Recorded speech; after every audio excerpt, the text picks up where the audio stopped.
ये उस जमाने की बात है जब बसरा शहर में एक बुजुर्ग रहते थे जिन्हें लोग हकीम जुबैर के नाम से जानते थे। वो बहुत नेक नियत और खुदातर इंसान थे। अल्लाह की इबादत में दिन गुजारते और लोगों की मदद करना उनका तरीका था। हर कोई उनकी इज्जत करता था।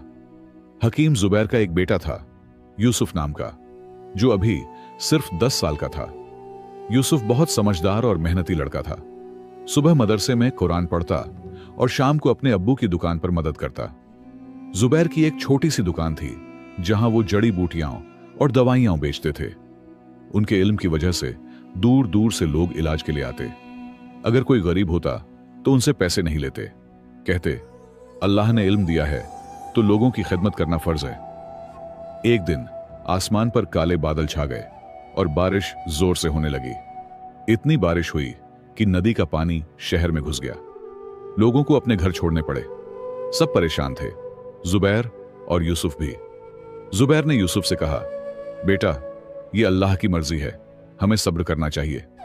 यूसुफ ने पूछा, अब्बू, अगर अल्लाह मेहरबान है तो इतनी तकलीफ क्यों देते हैं? जुबैर मुस्कुराए, अल्लाह की हर बात में हिकमत होती है जो हम शुरू में नहीं समझ पाते। जब बारिश रुकी तो उन्होंने देखा कि उनकी दुकान की छत गिर गई थी और सारी दवाइयां खराब हो गई थीं। जुबैर के चेहरे पर कोई गम नहीं था। उन्होंने कहा, शुक्र है अल्लाह का, हम सही सलामत हैं, दुकान तो फिर बन जाएगी। यूसुफ को समझ नहीं आया कि अब्बू इतने खुश क्यों हैं। जुबैर ने समझाया, बेटा, जब कोई मुसीबत आती है तो उसमें भी अल्लाह की कोई हिकमत होती है। हो सकता है इस मुसीबत से हमें कोई बड़ी परेशानी से बचाया गया हो।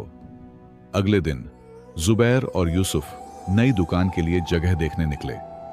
शहर के दूसरे हिस्से में जहां पानी नहीं गया था, उन्होंने एक छोटी सी दुकान किराए पर ले ली। वो दुकान बाजार के बीच में थी जहां लोग ज्यादा आते जाते थे। जैसे ही उन्होंने अपनी नई दुकान शुरू की, लोग उनके पास आने लगे। पुरानी जगह से ज्यादा लोग आते थे क्योंकि ये बाजार में थी। जुबैर की दवाइयों का नाम दूर दूर तक फैल गया। कुछ ही दिनों में उनकी कमाई पहले से दोगुनी हो गई। एक शाम जब दुकान बंद कर रहे थे, यूसुफ ने अब्बू से पूछा, क्या आपको पहले से पता था कि यह सब अच्छा होगा? जुबैर ने जवाब दिया, नहीं बेटा, मुझे सिर्फ अल्लाह पर भरोसा था। जो भी होता है उसमें अल्लाह की हिकमत होती है।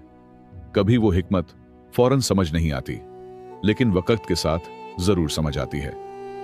कुछ महीने बीत गए। जुबैर और यूसुफ की नई दुकान बहुत अच्छी चल रही थी, लेकिन एक दिन एक मुसाफिर ने जुबैर को एक खत दिया। खत उनके पुराने दोस्त अब्दुल्लाह का था, जो मदीना में रहते थे। अब्दुल्लाह ने लिखा था कि वो बीमार हैं और जुबैर से मिलना चाहते हैं। जुबैर ने फैसला किया कि वो मदीना जाएंगे। उन्होंने यूसुफ से कहा, बेटा, मैं अब्दुल्लाह चाचा से मिलने जा रहा हूं, तुम कुछ दिन दुकान संभालना, तुम्हारी अम्मी मदद करेंगी। यूसुफ घबरा गया क्योंकि उसने कभी अकेले दुकान नहीं संभाली थी। यूसुफ ने कहा, अब्बू, मुझे डर लग रहा है, मैं कैसे संभालूंगा? जुबैर ने प्यार से यूसुफ के सर पर हाथ रखते हुए कहा, डर मत बेटा, अल्लाह तुम्हारे साथ है, मैं जल्दी लौट आऊंगा। इस मुश्किल वक्त में भी जरूर कोई हिकमत होगी। अगले दिन जुबैर मदीना के लिए निकल गए। यूसुफ दिल थाम कर दुकान पर बैठा। पहले दिन कोई खास ग्राहक नहीं आया। दूसरे दिन एक बुजुर्ग आए जो बहुत बीमार लग रहे थे। उन्होंने कहा, बेटा, मुझे सर दर्द की दवा चाहिए, लेकिन मेरे पास पैसे नहीं हैं। यूसुफ ने सोचा कि अब्बू होते तो बिना पैसे लिए दवा दे देते। उसने बुजुर्ग को दवा दे दी और कहा, आप पैसे की फिक्र मत कीजिए। बुजुर्ग ने यूसुफ को दुआएं दी और चले गए। यूसुफ को अच्छा लगा कि उसने किसी की मदद की। तीसरे दिन वही बुजुर्ग लौट आए, लेकिन इस बार उनके साथ एक अमीर आदमी था। बुजुर्ग ने कहा, ये मेरे बेटे हैं, कल मुझे तुम्हारी दी हुई दवा से आराम मिला। मेरा बेटा तुम्हारी दुकान से दवाइयां खरीदना चाहता है। अमीर आदमी ने बहुत सारी दवाइयां खरीदी। अमीर आदमी रोज आने लगा और हमेशा कुछ ना कुछ खरीदता। एक दिन उसने बताया, मैं शहर के हाकिम के लिए काम करता हूं। हाकिम साहब की तबीयत ठीक नहीं है, क्या तुम्हारे अब्बू उनके लिए कुछ कर सकते हैं? यूसुफ ने कहा, अब्बू तो मदीना गए हैं, लेकिन उन्होंने मुझे बहुत कुछ सिखाया है। अमीर आदमी ने हाकिम की तबीयत के बारे में बताया। यूसुफ ने सोच समझकर कुछ जड़ी बूटियां दी और कहा, इन्हें पानी में उबालकर हाकिम साहब को पिलाइएगा। हाकिम साहब को यूसुफ की दी हुई दवा से फायदा हुआ। वो खुद दुकान पर आए और यूसुफ से मिले। उन्होंने कहा, तुमने मेरी जान बचाई है। मैं चाहता हूं कि तुम हमारे शहर के सरकारी हाकिम बन जाओ। यूसुफ हैरान रह गया। जब जुबैर लौट कर आए तो यूसुफ ने सारी बात बताई। जुबैर मुस्कुराए और बोले, देखा बेटा, मेरा सफर तुम्हारे लिए कितना अच्छा रहा। अगर मैं यहां होता तो हाकिम साहब तुमसे कभी न मिलते। अल्लाह की हर बात में हिकमत है। तुम्हारे नसीब में जो लिखा था वो सामने आ गया। जुबैर के लौटने के बाद हाकिम ने उन्हें अपने महल में बुलाया। हाकिम ने कहा, आपका बेटा बहुत होशियार है। मैं चाहता हूं कि आप दोनों हमारे शहर के सरकारी हकीम बन जाएं। जुबैर ने अल्लाह का शुक्र अदा किया और हाकिम का भी धन्यवाद किया। अब जुबैर और यूसुफ के पास एक बड़ा मकान था और वो शहर के बेहतरीन तबीब के तौर पर जाने जाते थे। गरीब लोग भी उनके पास इलाज के लिए आते, क्योंकि जुबैर कभी किसी को खाली हाथ नहीं लौटाते थे। एक दिन एक मुसाफिर ने उनकी नई दुकान पर आकर खबर दी कि उनके पुराने मोहल्ले में आग लग गई थी। अगर वो वहां होते तो मुसीबत में पड़ जाते। यूसुफ ने अब्बू की तरफ देखा और दोनों ने अल्लाह का शुक्र अदा किया। वक्त गुजरता गया और यूसुफ जवान होने लगा। उसके इल्म और नेक किरदार की वजह से लोग उससे बहुत मोहब्बत करते थे। लेकिन यूसुफ के दिल में एक ख्वाहिश थी। वो मक्का जाकर हज करना चाहता था। उसने अपने अब्बू से इजाजत मांगी। जुबैर ने कहा, बेटा, तुम्हारी ख्वाहिश नेक है, लेकिन अभी काफिला जाने में 3 महीने हैं। तब तक तुम इंतजार करो। यूसुफ राजी तो हो गया, लेकिन उसके दिल में बेचैनी थी। वो जल्दी से जल्दी खाना ए काबा देखना चाहता था। इत्तेफाक से एक दिन एक ताजिर का काफिला शहर से गुजरा जो मक्का जा रहा था। यूसुफ ने सोचा, क्यों ना मैं इसी काफिले के साथ चला जाऊं। उसने बिना अब्बू को बताए जाने का फैसला कर लिया। रात को यूसुफ कुछ कपड़े और खाने का सामान लेकर चुपके से घर से निकल गया। उसने सोचा कि मक्का से लौटने के बाद अब्बू से माफी मांग लेगा। वो काफिले से जा मिला और उनके साथ चल पड़ा। सुबह होते ही जुबैर को पता चला कि यूसुफ घर पर नहीं है। वो बहुत परेशान हुए। पड़ोस के लोगों ने बताया कि उन्होंने यूसुफ को रात में ताजिर के काफिले की तरफ जाते देखा था। जुबैर समझ गए कि यूसुफ मक्का जाने की जल्दी में चला गया है। जुबैर ने अल्लाह से दुआ की, या अल्लाह, मेरे बेटे को तेरी हिफाजत में रखना। उनके दिल में परेशानी थी, लेकिन यकीन भी था कि अल्लाह यूसुफ की रखवाली करेंगे।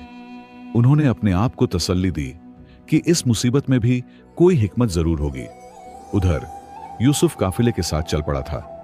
रास्ता बहुत मुश्किल था और रेगिस्तान में गर्मी बेहद ज्यादा थी। पहले दिन सब ठीक रहा, लेकिन दूसरे दिन अचानक काफिला रुक गया। आगे से कुछ लोग आए जो डाकू थे। उन्होंने काफिले को घेर लिया और सब कुछ लूटने लगे। डाकू काफिले पर टूट पड़े। उन्होंने सबकी कीमती चीजें लूट लीं।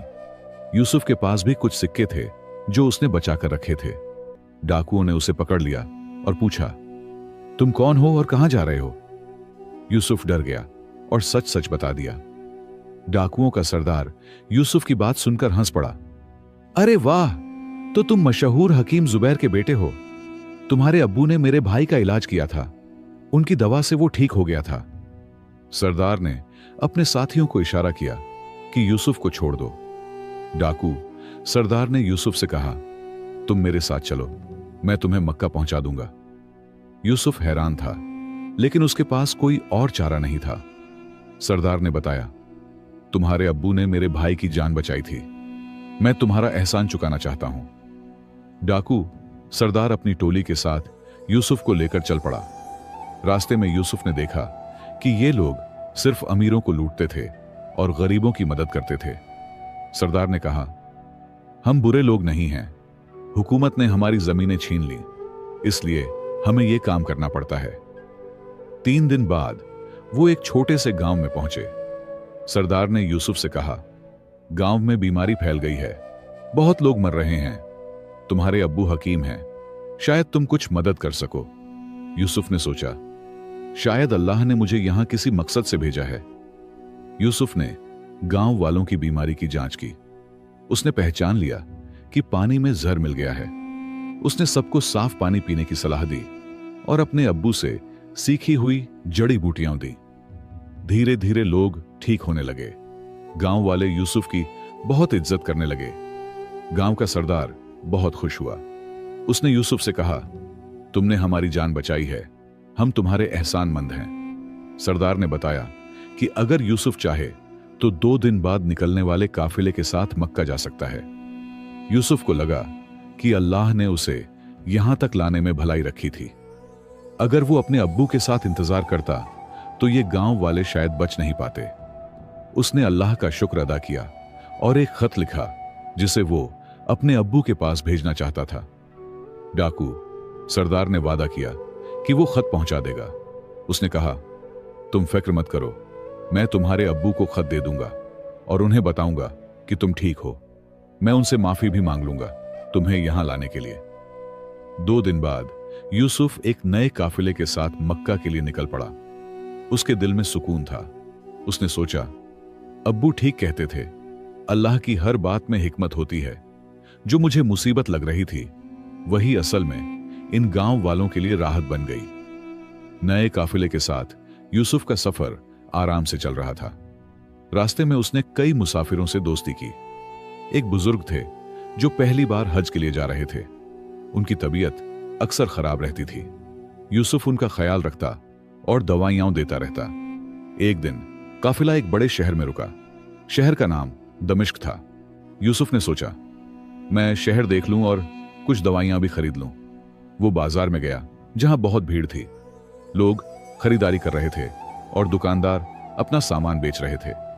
बाजार में घूमते हुए यूसुफ की नजर एक दुकान पर पड़ी जहां एक बुजुर्ग दुकानदार बहुत परेशान लग रहा था। उसके पास कई पोटलियां और शीशियां थीं, लेकिन कोई खरीदार नहीं था। यूसुफ उसके पास गया और सलाम किया। दुकानदार ने बताया, मैं हकीम कासिम हूं, पिछले 40 साल से यह दुकान चला रहा हूं। अब मेरी आंखों की रोशनी कम हो गई है और मैं दवाइयां ठीक से बना नहीं पाता। मेरी बीवी भी चल बसी और कोई औलाद नहीं है। यूसुफ को हकीम कासिम पर तरस आया। उसने कहा, मैं भी एक हकीम का बेटा हूं, मेरा नाम यूसुफ है। अगर आप चाहें तो मैं आपकी मदद कर सकता हूं। हकीम कासिम खुश हुए और यूसुफ से दवाइयां बनाने में मदद मांगी। यूसुफ ने कुछ दिन हकीम कासिम के साथ काम किया। उसने उनकी दवाइयों को बेहतर बनाया और उन्हें अपने अब्बू के नुस्खे भी सिखाए। हकीम कासिम की दुकान पर फिर से ग्राहक आने लगे। उनके चेहरे पर रौनक लौट आई। काफिले को आगे बढ़ना था, पर हकीम कासिम ने यूसुफ से कहा, बेटा, मैं अकेला हूं और तुम मेरे लिए अल्लाह का तोहफा हो। क्या तुम कुछ दिन यहां रुक सकते हो? यूसुफ ने सोचा, मक्का तो हमेशा रहेगा, लेकिन इस बुजुर्ग की मदद करना भी नेक काम है। यूसुफ ने फैसला किया कि वो कुछ हफ्तों के लिए दमिश्क में रुकेगा। उसने काफिले के लीडर को बताया और उनसे वादा लिया कि वापसी पर वो उनके साथ जाएगा। यूसुफ ने हकीम कासिम के साथ काम शुरू किया और उनकी दुकान जल्द ही शहर की मशहूर दुकान बन गई।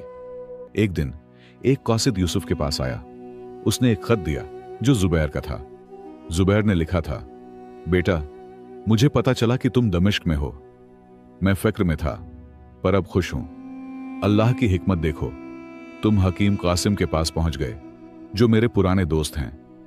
यूसुफ हैरान था। उसने हकीम कासिम से पूछा, क्या आप मेरे अब्बू को जानते हैं? हकीम कासिम मुस्कुराए, हां बेटा, जुबैर मेरे बचपन के दोस्त हैं। हमने साथ में तिब्ब सीखी थी, फिर जिंदगी ने हमें अलग कर दिया। अल्लाह की हिकमत देखो, उन्होंने तुम्हें मेरे पास भेजा है।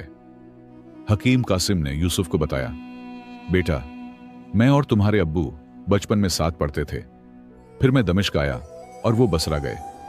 कई साल पहले मैंने जुबैर को खत लिखा था कि मेरी आंखों की रोशनी जा रही है और कोई वारिस नहीं है, लेकिन जवाब नहीं मिला। उसने हकीम कासिम से कहा, अल्लाह ने मुझे आपके पास भेजा है, मैं आपकी मदद करूंगा। हकीम कासिम खुश हुए और बोले, तुम मेरे बेटे जैसे हो, मैं तुम्हें अपना वो इल्म सिखाऊंगा जो किसी को नहीं सिखाया। कुछ हफ्तों में यूसुफ ने हकीम कासिम से ऐसे नुस्खे सीखे जो बहुत कीमती थे। हकीम कासिम के पास ऐसे पुराने नुस्खे थे जो अब कहीं नहीं मिलते थे। यूसुफ दिन रात मेहनत करके सब सीखता गया। उसका इल्म और बढ़ता गया। एक दिन हकीम कासिम बीमार पड़ गए। उन्होंने यूसुफ से कहा, बेटा, मेरी उम्र अब पूरी होने वाली है। मैं चाहता हूं कि यह दुकान और सारे नुस्खे तुम्हारे हो जाए। तुम मेरे जैसा हकीम बन सकते हो। यूसुफ रो पड़ा और उनके हाथ चूम लिए। हकीम कासिम ने यूसुफ को एक चाबी दी। इससे मेरी अलमारी खोलो, उसमें मेरी किताबें और मेरी दौलत है, सब तुम्हारा है।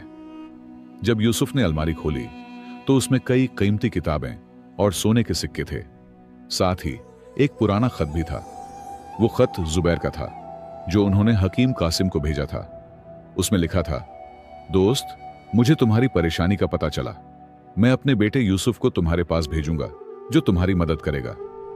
यह खत 10 साल पुराना था, जब यूसुफ बहुत छोटा था। यूसुफ हैरान था। उसने सोचा, अल्लाह की क्या हिकमत है। हकीम कासिम की तबीयत बिगड़ती गई। एक रात उन्होंने यूसुफ का हाथ पकड़ा और कहा, मैं खुश हूं कि अल्लाह ने मुझे तुम्हारे रूप में बेटा दिया। हकीम कासिम ने आखिरी सांस ली और इस दुनिया से रुखसत हो गए। यूसुफ ने उन्हें दफनाया और उनके लिए दुआएं मांगी। शहर के लोगों ने यूसुफ को नया हकीम मान लिया, लेकिन यूसुफ के दिल में अब्बू की याद आती थी और मक्का जाने की ख्वाहिश भी थी। यूसुफ ने फैसला किया कि वो पहले मक्का जाएगा, हज करेगा, फिर अपने अब्बू के पास वापस जाएगा। उसने अपने साथ हकीम कासिम की किताबें और कुछ कीमती नुस्खे लिए। बाकी दौलत उसने गरीब लोगों में बांट दी, क्योंकि जुबैर ने उसे यही सिखाया था। जब यूसुफ मक्का पहुंचा और खाना काबा देखा तो उसकी आंखों में आंसू आ गए। उसने सजदा किया और कहा, या अल्लाह, तेरी हिकमत को मैं समझ गया। तू जिस रास्ते पर चलाता है वो भले ही मुश्किल लगे, पर उसका अंजाम हमेशा बेहतर होता है। तेरी हर बात में हिकमत है जो पहले समझ नहीं आती, मगर वक्त आने पर सब कुछ साफ हो जाता है। दोस्तों, इस कहानी से हमें यह गहरा सबक मिलता है कि अल्लाह की हर बात में एक लंबी सोच और गहरी हिकमत छुपी होती है। कभी कभी जब जिंदगी हम पर बोझ बन जाती है, जब दुआएं देर से कबूल होती हैं, या जब सब कुछ उल्टा लगता है, तो हमें घबराना नहीं चाहिए। अल्लाह हमारे लिए कुछ बेहतर तैयार कर रहा होता है, बस वक्त का इंतजार होता है। हर मुश्किल के पीछे एक रहमत होती है, हर तकलीफ एक इम्तिहान होती है, और हर आंसू एक नई रोशनी का पैगाम होता है। हमें सिर्फ अपने ईमान को मजबूत रखना है और अल्लाह पर पूरा भरोसा रखना है, क्योंकि जब बंदा सब्र करता है तो अल्लाह उसके लिए ऐसे रास्ते खोल देता है जहां उसने कभी सोचा भी नहीं होता। इसलिए दोस्तों, जब भी आपको लगे वक्त मुश्किल है, बस इतना याद रखना, अल्लाह तुम्हारे साथ है और हर कदम पर तुम्हें संभाल रहा है। यूसुफ के सफर में हमने देखा कि हर मुसीबत जो पहले नजर में बुरी लगती थी, बाद में नेक नतीजे लेकर आई। दुकान का तबाह होना, अब्बू का सफर पर जाना, डाकुओं का काफिला लूटना, ये सब शुरू में मुसीबत लगती थी, लेकिन इन्हीं से अल्लाह ने कैसे रास्ते खुले, वो हमारे लिए एक सबक है। अल्लाह की हिकमत हमारे समझ से परे है। हम अपनी छोटी सोच से हर चीज को फौरन समझ नहीं सकते। हमारी जिंदगी में जो कुछ होता है, भले ही वो हमें बुरा लगे, लेकिन अल्लाह ने उसी में हमारी बेहतरी रखी होती है। अल्लाह की हर बात में हिकमत है। यह सिर्फ कहने की बात नहीं, बल्कि जिंदगी जीने का तरीका है। जैसे इस कहानी के किरदारों ने अपनी जिंदगी के हर मोड़ पर अल्लाह पर भरोसा रखा, असल जिंदगी में हमें भी यही करना चाहिए। दोस्तों, उम्मीद करता हूं कि आपको यह कहानी पसंद आई होगी। अगर पसंद आई हो तो एक लाइक जरूर करें और मेरे चैनल स्टोरीज विद सोहेल को सब्सक्राइब करना ना भूलें। आपका सपोर्ट मेरे लिए बहुत कीमती है। अल्लाह आप सबको हमेशा खुश रखे, सेहतमंद रखे, आप पर और आपके घर वालों पर अपनी रहमत बरसाए और आपकी जिंदगी में बरकत अता करे। आपका हर एक लाइक और सब्सक्रिप्शन हमारे लिए मोटिवेशन है कि हम आपके लिए और भी अच्छी और दिलचस्प इस्लामी कहानियां लाते रहें। अल्लाह आपको हर मुश्किल से बचाए और आपकी हर दुआ कबूल करे। बहुत बहुत शुक्रिया दोस्तों, इतना सपोर्ट करने के लिए। मिलते हैं एक और कहानी के साथ। तब तक के लिए अल्लाह हाफिज।